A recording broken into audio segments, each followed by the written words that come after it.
One of the main characters is Harry. Harry was played by Eliazar Talavera. He did a great job. Harry's the guard. And what I wanted to show there was the relationship between an inmate with mental illness and a guard that works at the prison.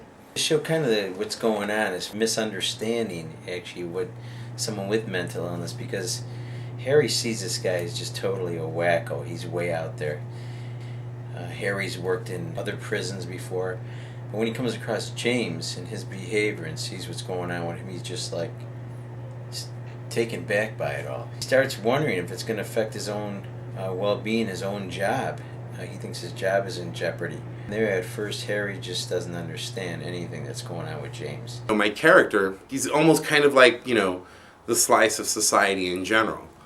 Society at heart is very good. Society, people in general are compassionate and loving, but when you frighten them, when people are scared, they can go, in totally different directions. He doesn't understand him. And with his behavior, he's often, even though he's in charge, he's theoretically in control, he's afraid of him. If someone's scared of something, a lot of times their first reaction is, fight or flight. Either get away from it or, wreck it, put it down so it doesn't hurt you. And that's why he, is at, some points he's easygoing with him, at other points he's just at the end of his rope and just beats the living bejesus out of him.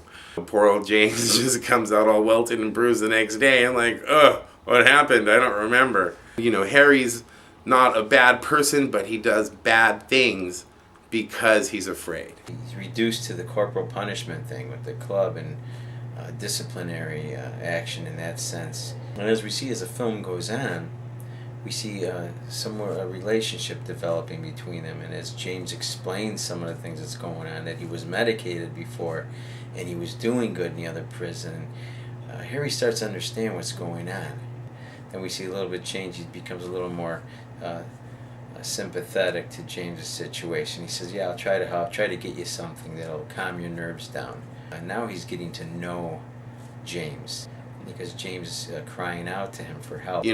Almost everyone has someone in their lives with mental health issues. And at the time of the film, it just seemed that there were lots of mentally ill people around me. My cousin was very mentally ill and going through all kinds of problems. And so I immediately saw the need for Nick's film. For example, in the instance of my cousin, she lost a lot of her friends. Her friends couldn't deal with her mental illness, and she was very alone. I'm one of those people where my family's very supportive. We always support each other.